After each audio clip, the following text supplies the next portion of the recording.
सभी मित्रों को सादर प्रणाम। मैं डॉक्टर प्रीति गुप्ता रायगढ़ छत्तीसगढ़ से आई हूँ आज बहुत ही प्यारे मनोरम आश्रम श्री रजनी ध्यान मंदिर में। यहाँ हम मुलाकात करेंगे स्वामी शैलेंद्र सरस्वती जी से और उनसे हम अपने सवालों के जवाब जानेंगे जो महिलाओं से संबंधित हैं, विशेष रूप से महिलाओं की साधना पद्धति के बारे में, और विशेष मार्गदर्शन लेंगे हम उनसे बहुत सारे सवालों के जवाब के रूप में। स्वामी जी, बहुत बहुत स्वागत है आपका। नमस्कार, स्वागत है आपका भी। जी। स्वामी जी, मेरा पहला सवाल ये है कि ओशो ने स्त्रियों को आध्यात्मिक साधना के लिए बहुत प्रेरित किया जी। और पहला नौ संन्यास भी एक स्त्री को ही दिया और उनका नाम माँ आनंद मधु दिया, तो कृपया इसके बारे में मार्गदर्शन करें। ओशो के पहले जितने भी बुद्ध पुरुष हुए हैं, है ना, आरंभ कर सकते हैं उपनिषद काल से। बुद्ध महावीर करीब 2500 साल पहले हुए। इन लोगों ने हमेशा ही स्त्रियों को उपेक्षित रखा। हमारे देश में स्त्रियां वैसे तो हर क्षेत्र में उपेक्षित थीं, कहीं भी उन्हें प्रवेश का अधिकार नहीं था, चाहे वो व्यवसाय हो, चाहे वो राजनीति हो, चाहे वो समाज का कार्यभार संभालना हो। पुरुषों ने महिलाओं को कैद कर दिया था किचन में, बस उतना ही उनका काम है, संतान पैदा करो, खाना पीना का इंतजाम करो, दैट्स ऑल। बाकी सारे काम पुरुषों ने बाहर के संभाले हुए थे। जब अध्यात्म की बात आती है वहां भी ऐसा ही किया गया। स्त्रियों को ना तो शिक्षा पाने का कोई अधिकार था, है ना, क्योंकि उनको कुछ काम तो बाहर करना ही नहीं है, शिक्षा पे क्या करना है। आध्यात्मिक शिक्षा भी, उससे भी उनको वंचित रखा गया। बड़ी हैरानी की बात होती है, महावीर ने इनकार कर दिया, बुद्ध ने भी इनकार कर दिया, है ना। बुद्ध ने तो कहा स्त्रियों को दीक्षा ही नहीं देंगे, केवल कई सालों तक केवल पुरुष भिक्षु ही उनके हुए। फिर एक समय ऐसा आया कि उनकी माँ की तो मृत्यु हो गई थी जन्म देने के तुरंत बाद ही। उनकी मौसी ने उनको पाला पोसा था। जब उनकी मौसी, जो कि माँ तुल्य ही थी, माँ से भी बढ़कर थी एक प्रकार से कहना चाहिए, जब वो आई एक दिन और उन्होंने कहा कि मैं भी संन्यास्त होना चाहती हूँ, मैं कब तक संसार में उलझी रहूंगी, मैं भी निर्वाण पाना चाहती हूँ, मुक्ति का रास्ता मुझे भी दिखाएं। तब बुद्ध मना नहीं कर सके और पहली स्त्री को उन्होंने संन्यास दिया। लेकिन उसके साथ एक बहुत ही निंदात्मक स्टेटमेंट भी उन्होंने दे दिया कि जैसे ही स्त्रियां प्रवेश करेंगी संघ में, अब मेरा धर्म 500 साल से ज्यादा नहीं चल पाएगा। जो 2500 साल चलने वाला था वो 500 साल ही चल पाएगा। एक प्रकार से बड़ी निंदा और आलोचना हो गई स्त्री तत्व की। महावीर ने तो कहा कि स्त्रियों को मोक्ष ही नहीं हो सकता। एक्चुअली बात जो उन्होंने कही है उसका अर्थ यह है कि उनके मार्ग से नहीं हो सकता। महावीर ने जो मार्ग प्रस्तावित किया है तपस्या का, बहुत कठिन तपस्या, 12 प्रकार के तप उन्होंने कहे, ये साधने होंगे। स्वाभाविक रूप से स्त्रियां ज्यादा नाजुक हैं, कमजोर हैं, वो इतने कठिन तपश्चर्या नहीं कर सकती। तो महावीर ने कहा कि उनके मार्ग से स्त्रियों का मोक्ष नहीं हो सकता। इसका ये मतलब नहीं कि मोक्ष नहीं हो सकता, अन्य मार्ग है, भक्ति का मार्ग है, तंत्र विद्या का मार्ग है और दूसरे मार्ग हैं। महावीर के मार्ग से नहीं हो सकता क्योंकि अधिकांश स्त्रियां उसको साध ही नहीं सकती। तो उन्होंने जो कहा था, बाद में पंडित पुरोहितों ने, विद्वानों ने उसको चेंज ही कर दिया। उन्होंने कहा कि स्त्रियों का मोक्ष ही नहीं हो सकता, तो आध्यात्मिक साधना की जरूरत क्या है। जब कह दिया जाए कि मंजिल मिल ही नहीं सकती तो फिर मार्ग पे चलना ही क्यों, जाना ही क्यों, है ना, तो खत्म ही हो जाता है। तो आधी मनुष्य जाति जो कि स्त्रियों की संख्या से बनी है, उसको तो अध्यात्म से लगभग वंचित ही कर दिया गया। और बुद्ध महावीर के पहले भी लगभग ऐसा ही था। यदा कदा एक दो स्त्रियों के नाम आते हैं उपनिषद काल के, वैदिक काल के, जिन्होंने कुछ कंट्रीब्यूशन किया है। अदरवाइज सब गुरु भी पुरुष हैं, शिष्य भी पुरुष हैं, है ना। उपनिषद में जो प्रश्न पूछने वाला है वह भी पुरुष है, जो उत्तर देने वाला है वह भी पुरुष है। भगवत गीता में अर्जुन भी पुरुष है, कृष्ण भी पुरुष है। बिल्कुल एक तरफा बात है। निश्चित रूप से इस प्रकार की शिक्षा जो पुरुषों के लिए दी गई है, पुरुष के द्वारा दी गई है, वह स्त्रियों के बहुत काम की नहीं हो सकती। स्त्रियों का सोचने का ढंग, उनकी भावना, सब कुछ अलग है, केवल शरीर ही अलग नहीं है, उनका मन, हृदय, सब कुछ अलग है। पुरुष इंटेलेक्ट से जीता है, महिलाएं इंट्यूशन से जीती हैं। बड़ा फर्क है दोनों में। एक बुद्धि केंद्रित है, दूसरी हृदय केंद्रित है। उनके जीवन का केंद्र बिंदु ही अलग है, तो उनके मार्ग भी अलग होंगे और उनका मार्गदर्शन भी अलग होना चाहिए। किसी ने इस बात पर ध्यान ही नहीं दिया। ओशो ने तय किया कि चूंकि स्त्रियों का बहुत अपमान किया जा चुका है, और उन्होंने कहा कि इसके लिए आई फील गिल्टी। पुरुषों ने जो अत्याचार किया है, छोटी मोटी चीजों में ठीक है कि धन नहीं कमाने दिया, इंडिपेंडेंट नहीं होने दिया, चल जाएगा। आध्यात्मिक रूप से भी उनको स्वतंत्र नहीं होने दिया, लेकिन ये बहुत बड़ा अत्याचार है। हर व्यक्ति के पास, चाहे पुरुष हो चाहे स्त्री, एक स्वतंत्र चेतना है, और वह स्वतंत्र हो सके, वह मुक्ति को प्राप्त हो सके, वह निर्वाण को, परमानंद को जान सके, यह प्रत्येक का अधिकार है। तो आदि मनुष्य जाति को इससे पूरी तरह वंचित रखा गया। और ओशो ने कहा कि मुझे इसका अपराध बोध महसूस होता है, क्योंकि मैं एक पुरुष हूं। अतीत में पुरुषों ने द्वारा जो भी किया गया है, I feel guilty for it, और मैं इसका ठीक विपरीत करूंगा, है ना। जब मैं दीक्षा देना शुरू करूंगा तो सबसे पहले किसी स्त्री को ही दीक्षा दूंगा। वो इस बात का प्रतीक होगी कि मेरे मन में स्त्री का ज्यादा सम्मान है, और उनके साथ जो अत्याचार किया गया है, मैं उसका विरोध करता हूं। यह नहीं होना चाहिए था, और आगे बिल्कुल नहीं होना चाहिए। तो उसके प्रतीक रूप में उन्होंने सबसे पहले एक स्त्री को संन्यास दिया। जैसा कि आपने नाम बताया, उनका नाम था मानंद मधु, है ना। वो पहली सन्यासिनी हुई। उस समय लगभग 12 मित्रों ने सन्यास लिया था। उसमें से करीब करीब 3-4 स्त्रियां थीं, 7-8 पुरुष थे। कुल्लू मनाली में यह घटना घटी थी। 26 सितंबर 1970 का वह दिन था जब भगवान श्री कृष्ण पर ओशो बोल रहे थे। और श्री कृष्ण पर बोलते हुए विशेष रूप से जब सन्यास की बात आई, तो कृष्ण जो कह रहे हैं कि फलाकांक्षा रहित कर्म करना सन्यास है। जबकि परंपरागत रूप से सन्यासियों ने परिभाषा चेंज कर ली थी। उन्होंने कहा कि कर्म का त्याग सन्यास है, और कृष्ण ऐसा बिल्कुल नहीं कह रहे हैं। वो कह रहे हैं फलाकांक्षा का त्याग सन्यास है, और फलाशक्ति रहित कर्म करना है। अर्जुन तो खुद ही कह रहा था कि मैं कर्म छोड़ना चाहता हूं, नहीं करना युद्ध, ये छोड़ के मैं जंगल चला जाऊं, सन्यासी हो जाऊं। कृष्ण तो उसको रोक रहे हैं। वो कैसे कर्म विरोधी हो सकते हैं? सीधा सीधा तर्क है, वो कैसे कर्म विरोधी हो सकते हैं? वो तो कर्म की प्रेरणा दे रहे हैं, मोटिवेट कर रहे हैं उसको। वो डिप्रेशन में चला गया है, तीर धनुष उसने नीचे रख दिए हैं, और उसको मोटिवेट कर रहे हैं कि तू अपना कर्तव्य निभा, लड़ना तेरा कर्तव्य है, और इस समय तू रणभूमि में है, लड़। तो कर्म की प्रेरणा दे रहे हैं। हाँ, एक शर्त क्या जोड़ रहे हैं कि फल की आसक्ति ना हो। युद्ध का रिजल्ट क्या आएगा वो तुम्हारे दिमाग में नहीं होना चाहिए, ताकि तुम वर्तमान में अपना कर्म अच्छे से कर सको, पूरी सजगता के साथ, ध्यान के साथ। अगर भविष्य पे हमारा चित्त लगा हुआ है तो हमारा वर्तमान का कर्म बिगड़ जाएगा।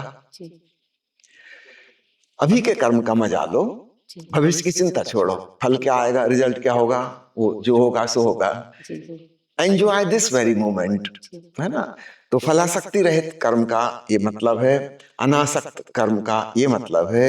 और कृष्ण ने स्पष्ट कहा कि कुछ लोग सन्यासी कर्म का त्याग करते हैं, लेकिन मेरी दृष्टि में श्रेष्ठ वो हैं जो कर्म करते हुए फलाकांक्षा का त्याग करते हैं। बड़ी गहरी बात है। तो ऊपर ऊपर से वह व्यक्ति अपने सारे काम धाम करेगा, अपनी पारिवारिक सामाजिक उत्तरदायित्व निभाएगा, जो भी उसके ऊपर रिस्पॉन्सिबिलिटी वो पूरी करेगा। ऊपर से देखने में पता ही नहीं चलेगा कि यह व्यक्ति सामान्य लोगों से भिन्न है। भिन्नता उसके भीतर है, उसके भीतर कोई कामना, कोई वासना, फल की आकांक्षा, महत्वाकांक्षा नहीं है। वो अभी का क्षण एंजॉय कर रहा है, पूर्णता के साथ अपने कर्म में संलग्न है। तो भगवान कृष्ण ने सन्यास की एक बिल्कुल नई दृष्टि दी, किंतु दुर्भाग्यवश ऐसा कभी हुआ नहीं। कोई 4500 साल करीब बीत गए, भगवान कृष्ण को हुए, उनकी बात का पालन किसी ने नहीं किया। गीता पढ़ने वाले बहुत हैं, कंठस्थ करने वाले भी बहुत हैं, वो सिद्धांत बता देंगे, फिलॉसफी समझा देंगे, लेकिन प्रैक्टिकली कभी भी इसको व्यवहार में नहीं लाया गया।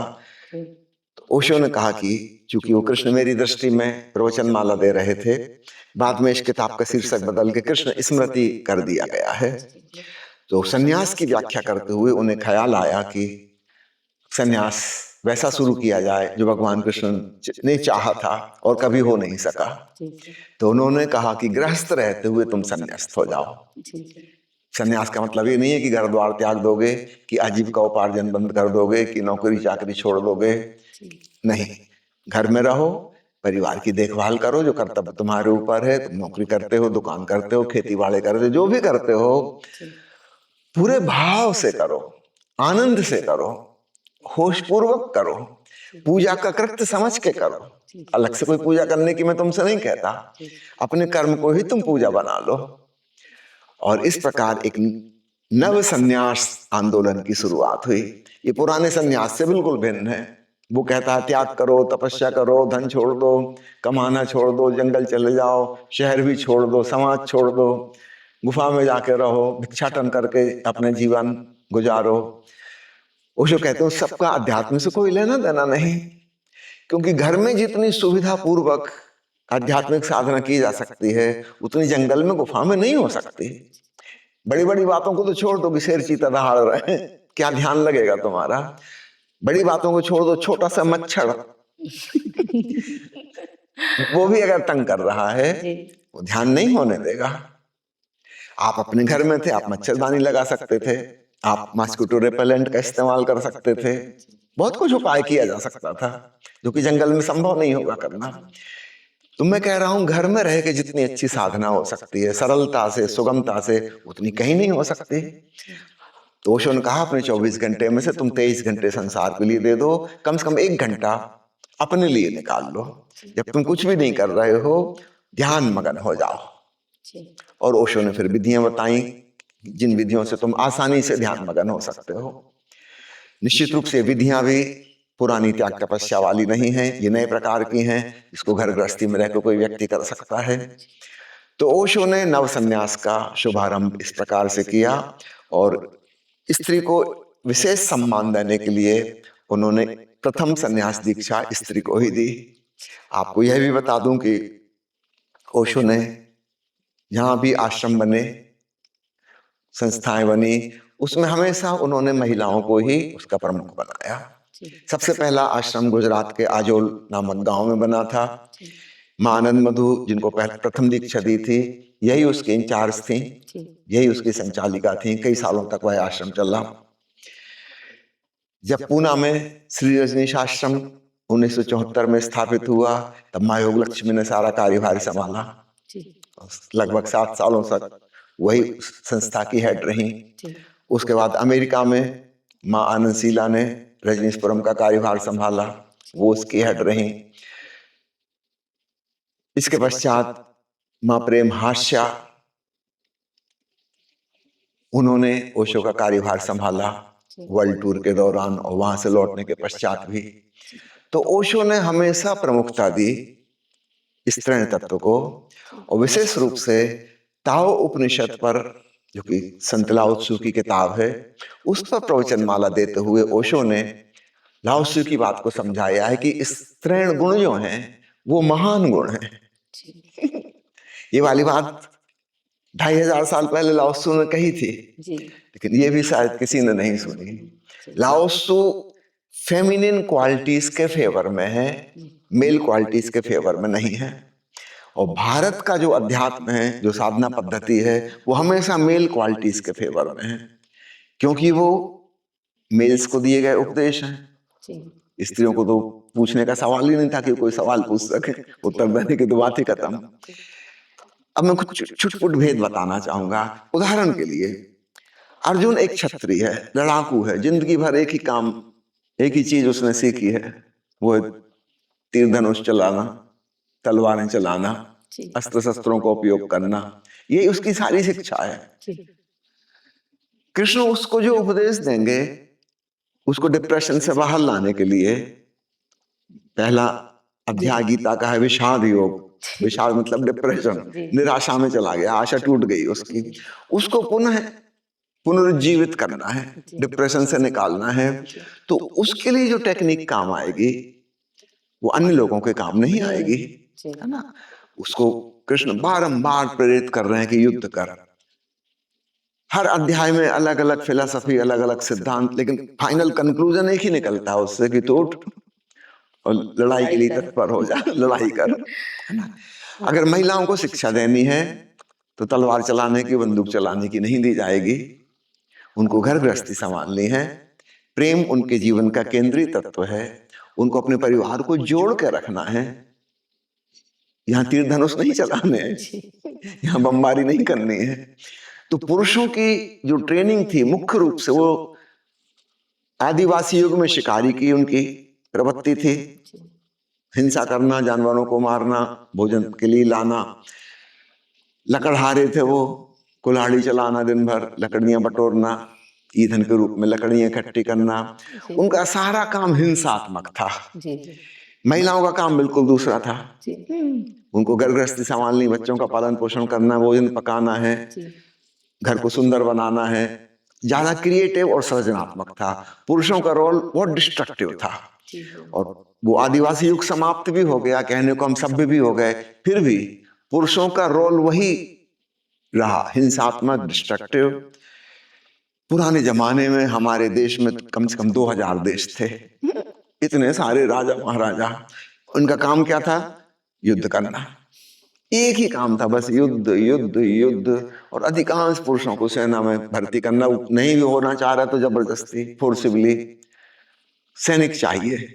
और करना क्या है? शहीद करना है। या तो दूसरों को कर दो शहीद, या तुम हो जाओ, मगर लड़ना है।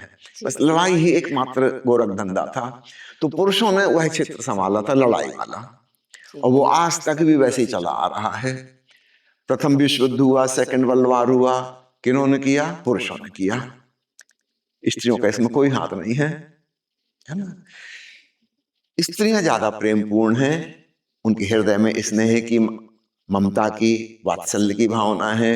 वो चीजों को ज्यादा सुंदर, सृजनात्मक तरीके से सजा सकती हैं, संवार सकती हैं, लोगों को जोड़ सकती हैं। परिवार महिलाओं की वजह से चल रहा है, पुरुषों की वजह से नहीं चल रहा है। पुरुष की बेसिक प्रवृत्ति घुमक्कड़ की है। वो बंजारा हो सकता है, खाना बदोश, है ना। वो घर में रहने नहीं चाहता, तो मजबूरी में रहना पड़ता है पत्नी की वजह से। और इसलिए पत्नी दुश्मन जैसी लगती है, इसकी वजह से बंधन में बंध गया है, एक छोटे से घर में रहना पड़ रहा है। उसका बस चले तो कहीं घर ना बनाए, ज्यादा से ज्यादा टेंट 4-6 दिन कहीं रहे, टेंट गड़ाया, फिर चलते बने। उसकी प्रवृत्ति वो है।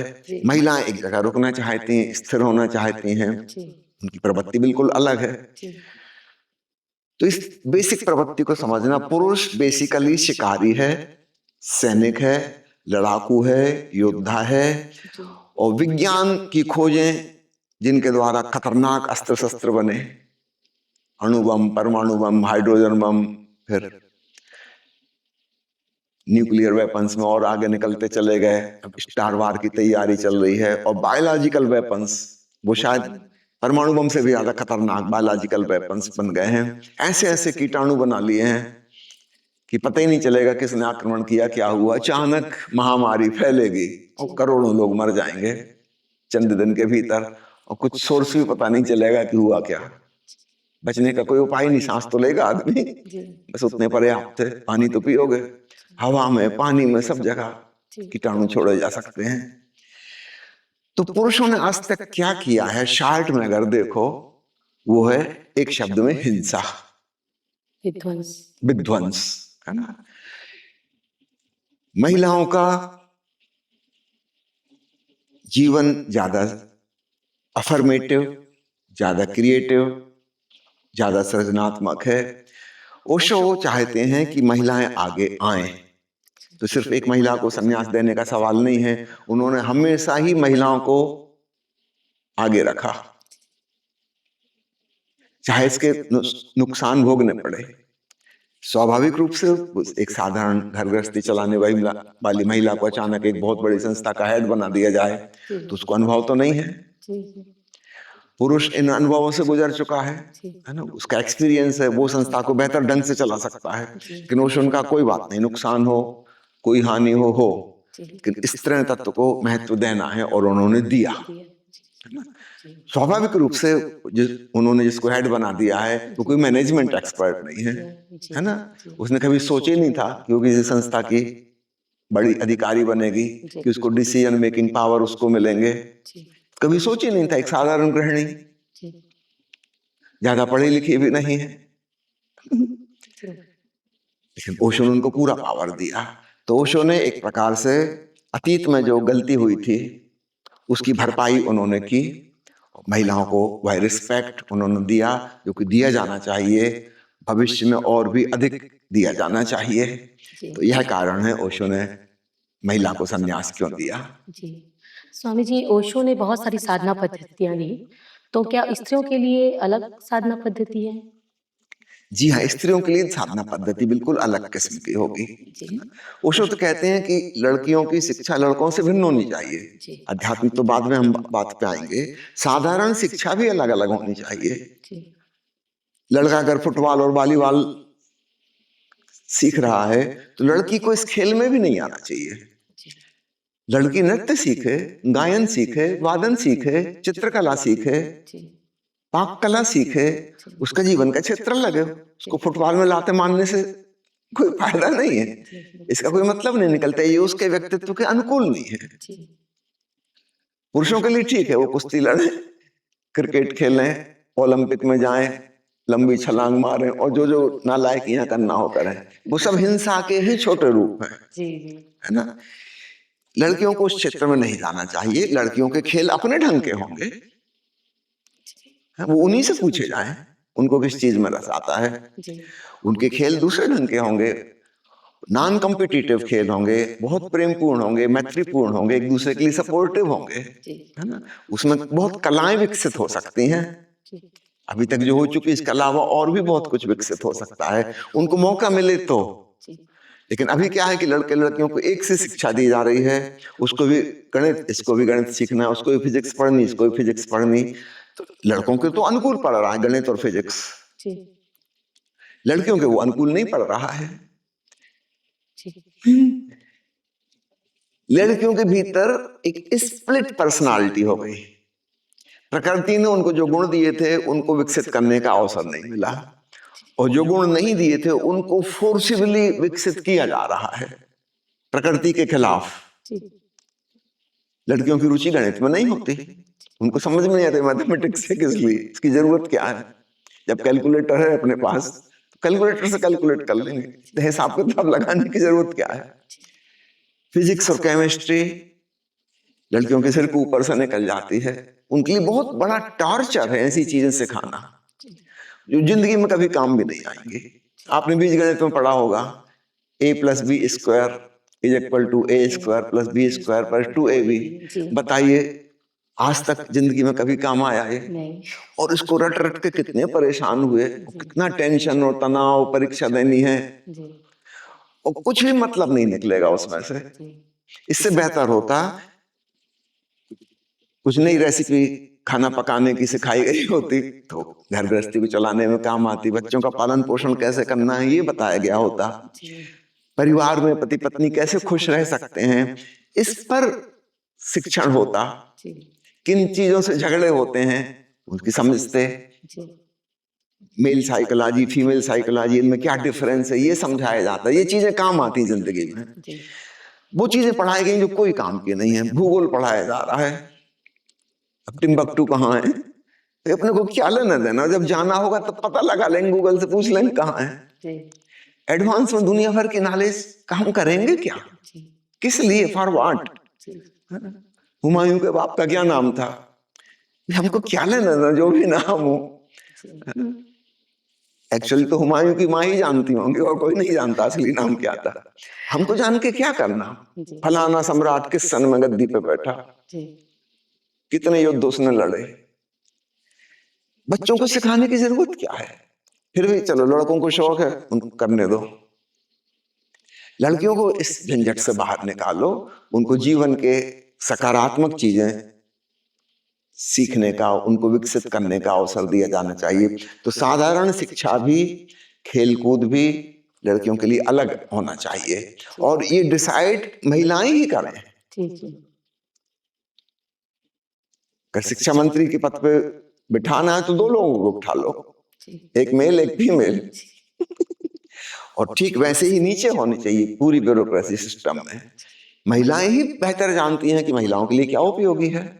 पुरुष क्यों डिसाइड कर रहे हैं? अभी हर चीज पुरुष डिसाइड कर रहे हैं, महिलाओं के लिए भी पुरुष ही डिसाइड कर रहे हैं हर विभाग में, है ना। यहाँ पे बहुत अत्याचार हो रहा है। अब हम आते हैं, आपने जो सवाल पूछा है उसमें अध्यात्म में मैं एक उदाहरण दूं। समझो भगवान कृष्ण ने अर्जुन से कहा कि आज्ञा चक्र पर अपनी जीवन ऊर्जा को लाके एकाग्र करो। अब यह विधि पुरुष के लिए उपयोगी है, महिलाओं के लिए खतरनाक है, क्योंकि इससे संकल्प जागेगा, व्यक्ति ऊर्जावान बनेगा, उसकी एकाग्रता में वृद्धि होगी, विल पावर बढ़ेगा।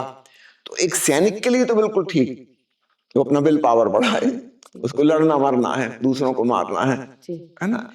स्त्री के लिए आज्ञा चक्र की साधना बिल्कुल नहीं, कभी नहीं। स्त्री के लिए हृदय चक्र की साधना करनी होगी। समझ रही फर्क कहाँ हो जाएगा?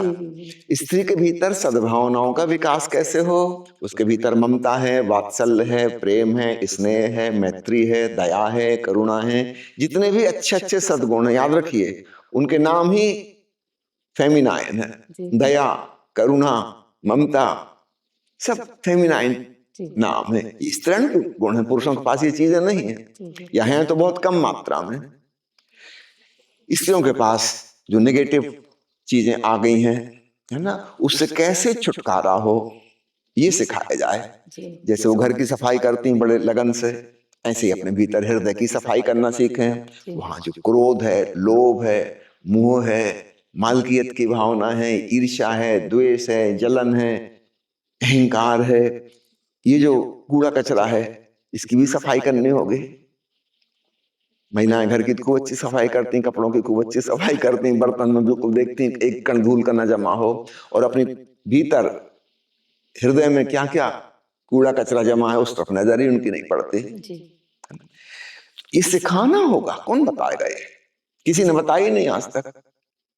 अन्य महिलाएं सब मेकअप कर रही थी, वो छोटी सी लड़की वो भी मेकअप करना सीख गई, ऊपर ऊपर से सुंदर हो गई, भीतर से जहर भरा हुआ है। लेकिन कोई अगर ये बताए तो निश्चित रूप से फिर हम इसको स्वीकार नहीं कर सकते कि मेरे भीतर ये गंदगी है। हम उसके मुक्ति का कुछ उपाय निकालेंगे। तो स्त्रियों को बताना चाहिए तुम्हारे भीतर सद्भावनाएं ये तुम्हारी असली संपदा है, ये तुम्हारे आभूषण है असली। सोना चांदी हीरे जवाहरात को भूल जाओ, वो तो ऊपर ऊपर की चीजें हैं। तुम्हारे आभूषण जो प्रकृति ने तुमको दिए हैं बेशकीमती, कोई हीरे जवाहरात से तुलना इसकी नहीं हो सकती। तुम इनको निखारो। और कुछ छुटपुट गंदगियां हैं, कुछ कूड़ा कचरा जमा हो गया है, उसकी सफाई भी करना है। तो अध्यात्म का रास्ता स्त्री के लिए जो होगा वो उसके हृदय केंद्र से संबंधित होगा, नाभि केंद्र से संबंधित होगा। स्त्री के 2 केंद्र मजबूत करने होंगे। तो अर्जुन को जो साधना पद्धति कही गई है कि आज्ञा चक्र पर भ्रकुटी मध्य में ध्यान करो, वो महिलाओं के लिए बिल्कुल लागू नहीं होगी। ओशो ने कहा इसके 2 खतरे होंगे, या तो महिलाएं कोशिश करेंगी तो वो हार जाएंगी, थक जाएंगी, वहां उनकी एकाग्रता होगी नहीं, क्योंकि वो उनके जीवन का प्रमुख केंद्र नहीं है। वो प्रकृति के खिलाफ कुछ करने की कोशिश कर रही हैं। और अगर सफल हो गई तो फिर उनके व्यक्तित्व में परिवर्तन हो जाएगा, उनके स्त्रीण गुण सूख जाएंगे, समाप्त हो जाएंगे, और पुरुष गुण उभर आएंगे। अगर असफल हो गई तो भी नुकसान, एक इंफीरियरिटी कॉम्प्लेक्स पकड़ेगा कि हमसे ध्यान साधना नहीं होती, सब लोग जो बड़ी आसानी से कर ले रहे हैं हमसे नहीं बनता करते, हम पिछड़ गए, एक इंफीरियरिटी आ जाती है, हीनता ग्रंथि। और अगर सफल हो गई तो उनके व्यक्तित्व में एक स्प्लिट पर्सनालिटी पैदा हो जाएगी। प्रकृति ने जैसा बनाया था स्त्रीण गुणों से संपन्न, और उनका आधा व्यक्तित्व टूट जाएगा, वो पुरुष गुण प्रधान हो जाएगा। उनके सोच विचार का ढंग भी पुरुषों जैसा हो जाएगा, और तब वो पाएंगी कि अब वो घर गृहस्थी में भी सामंजस्य नहीं कर पा रही। मैं एक उदाहरण दूं आपको।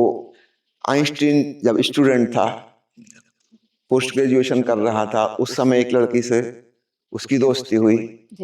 दोस्ती धीरे धीरे प्रेम में बदल गई, बाद में उन्होंने विवाह भी किया। यद्यपि बहुत मुश्किल से वह विवाह हुआ, दोनों अलग अलग धर्म के थे। आइंस्टीन के पिता सख्त नाराज थे, कह रहे थे सिर्फ यहूदी लड़की से ही शादी होनी चाहिए। जब वो बिल्कुल मरने की कगार पे पहुंच गए पिताजी, तब उन्होंने आइंस्टीन की माँ से कहा कि ये लड़का जो कह रहा है जाने तो, करने दो उसको जो करता है। उनकी दृष्टि में बहुत ही पतित काम करने जा रहा है।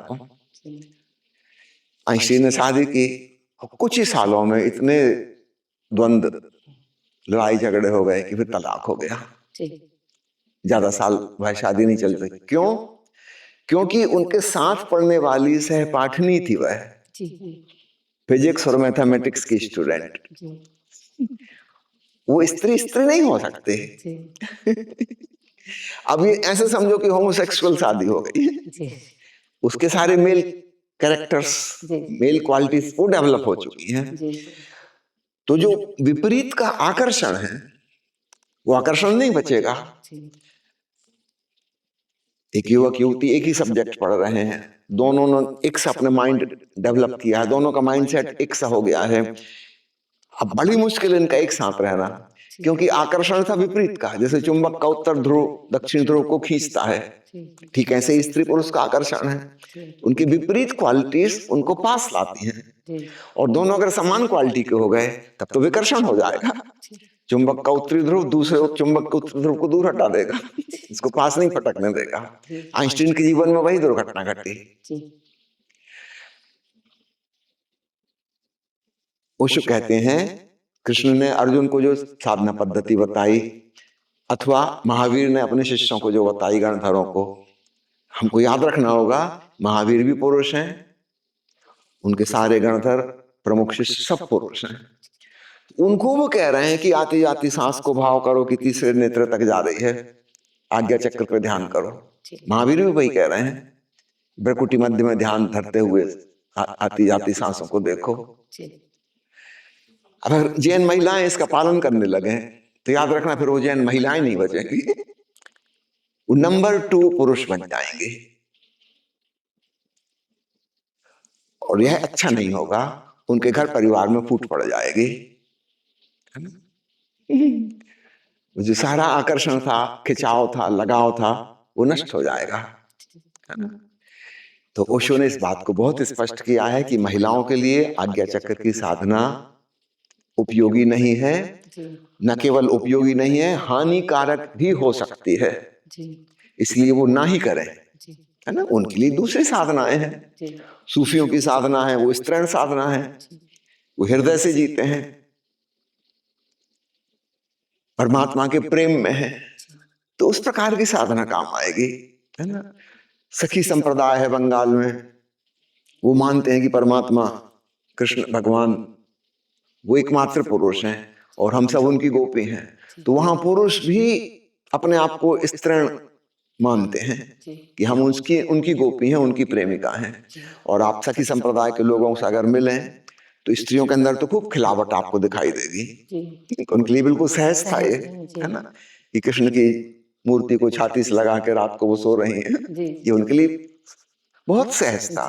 पुरुष भी वैसा कर रहे हैं, ये देख के थोड़ी हंसी आती है, हास्यास्पद स्थिति हो जाती है। ये उसके लिए सहज नहीं था, जैसे ढोंग कर रहा है, नाटक कर रहा है, आरोपित कर लिया जबरदस्ती। तो पुरुषों में आपको वो फ्लावरिंग नहीं दिखाई देगी, एक स्पिरिचुअल ब्लॉसमिंग जो होनी चाहिए। सखी संप्रदाय के पुरुषों में वैसा देखने को नहीं मिलेगा। ऐसा लग रहा है वो घिसट रहे हैं, एक परंपरा का पालन कर रहे हैं और उसमें उनको सफलता नहीं मिल रही है, वो जोर जबरदस्ती से करने की कोशिश कर रहे हैं। तो हमें बहुत स्पष्ट होना चाहिए। तो सामान्य शिक्षा भी और आध्यात्मिक साधना की शिक्षा भी भिन्न भिन्न होनी चाहिए। फिर ओशो ने कुछ ऐसी विधियां बनाई जो स्त्री पुरुष दोनों के लिए समान रूप से लागू होंगी। ये नया योगदान ओशो का, पहले इसकी जरूरत ही नहीं थी, है ना। उदाहरण के लिए डायनेमिक मेडिटेशन है, अब इसमें स्त्री पुरुष का भेद नहीं है। शुरुआत में ओशो ने जो बनाया था उस समय उनके पास पुरुषों की गिनती ज्यादा थी, भीड़ ज्यादा थी। उस समय ओशो ने कहा था कि चौथे चरण में डायनेमिक मेडिटेशन के अपना अंगूठा आज्ञा चक्र पर रख के 1 मिनट तक दबाव डाल के उसको रगड़ना। फिर धीरे धीरे ओशो के पास स्त्रियों की संख्या बढ़ने लगी, साधिकाएं ज्यादा आने लगी। ओशो ने चौथे चरण को बदल ही दिया, वो आज्ञा चक्र पे दबाव डाल के रगड़ना खत्म कर दिया उसको, जी क्योंकि स्त्रियों को उससे नुकसान हो जाएगा। जी तो उन्होंने ऐसी विधि बनाई जो दोनों वर्गों के लिए समान रूप से काम आ सके। तो चौथे चरण में साक्षी और पांचवा चरण फिर जोड़ा, ये विशेषकर स्त्रियों के लिए जोड़ा जी कि अब संगीत के साथ नाचो, गाओ, झूमो, उत्सव मनाओ, आनंद पूर्ण हो जाओ, जी आनंद और प्रेम की तरंगों को फैलाओ, जी करुणा भाव से भरो कि जो शांति मुझे मिली है वह शांति सबको मिल सके। जी यह करुणा का तत्व आ गया, आनंद और उत्सव का तत्व उसमें आ गया। तो ओशो ने डायनेमिक मेडिटेशन जो बनाया वो सबके लिए बनाया, जी। इसमें सब लोग भाग ले सकते हैं, सभी को लाभ इससे होगा। जी। तो फिर ओशो ने इस प्रकार की विधियां विकसित की हैं, जी। या किसी विधि को थोड़ा सा मॉडिफाई किया है, जी स्पष्ट समझा दिया। जब समझो महावीर के ऊपर बोल रहे हैं जी कि आज्ञा चक्र पर ध्यान रखते हुए आती जाती श्वास को देखो, तो वहां उन्होंने क्लियर कर दिया कि स्त्रियां इस विधि को नहीं करें, जी है ना। वो आती जाती सांस को देखें, लेकिन वो फील करें सीना फैल रहा है, पिचक रहा है, जी तो उनका ध्यान हृदय पे पहुंच जाएगा, जी। या नाभि केंद्रित हो जाए। जी ओशो ने नाभि केंद्र को बहुत जोर दिया। जी अन्य सातों चक्रों की तुलना में ओशो ने सर्वाधिक महत्व नाभि चक्र का कर दिया। जी पुराने सारे शास्त्रों में आज्ञा चक्र और सहस्त्रार चक्र पर एम्फेसिस है, जी क्योंकि पुरुषों के लिए कहे गए थे, जी और ओशो सबके लिए विधि दे रहे हैं। जी तो उन्होंने कॉमन पॉइंट्स खोज लिए जो सबके काम आएंगे। जी नाभि केंद्र, जी है ना, पुरुष को अपने बुद्धि के केंद्र से हटके नाभि केंद्र पर पहुंचना है, और स्त्री को अंततः हृदय केंद्र से भी हटके, नाभि भाव से भी हटके नाभि के केंद्र पर पहुंचना है। वो कॉमन टारगेट हो जाएगा दोनों के लिए। तो जहां है बुद्धि पर और भाव पर, ठीक पहले वहां काम करेंगे और फाइनल टारगेट याद रखेंगे, हमें नाभि केंद्र पर पहुंचना है, वह जीवन का अंतिम लक्ष्य होगा। तो इस प्रकार ओशो ने अध्यात्म की साधना में बहुत मॉडिफिकेशन किए। जी पिछले युगों में कहां कहां भूल होती रही, जी और उसका कारण ये था कि गुरु पुरुष था, शिष्य भी पुरुष थे, तो स्वभाव था उनको वो जो विधि देंगे वो पुरुषों के अनुकूल होगी। जी अब आज के युग में, विशेषकर 20वीं सदी के उत्तरार्ध में, महिलाएं जीवन के सब क्षेत्रों में क्रमशः आगे बढ़ी, है ना। 20वीं सदी के मध्य में पश्चिम में नारी क्रांति आंदोलन हुआ था, वुमेन लिबरेशन मूवमेंट। धीरे धीरे वह मूवमेंट सब जगह फैल गया, हमारे देश में भी आ गया। वो महिलाएं अब ज्यादा स्वतंत्र और बेहतर ढंग से जीवन जी पा रही हैं, और भविष्य में आने वाले 20-25 सालों में बिल्कुल पैरेलल हो सकेंगी, पुरुषों के बराबर की हो सकेंगी, जी है ना। और तब निश्चित रूप से वे अध्यात्म में भी प्रगति करना चाहेंगी। तो ओशो ने उनके लिए रास्ता साफ किया है कि कौन से साधना की पद्धति उनके लिए अनुकूल होंगी। जी आज की चर्चा को यहीं विराम देते हैं, जी आगे की बात फिर दूसरे एपिसोड में करेंगे। बहुत बहुत धन्यवाद। बहुत बहुत धन्यवाद स्वामी जी आपका।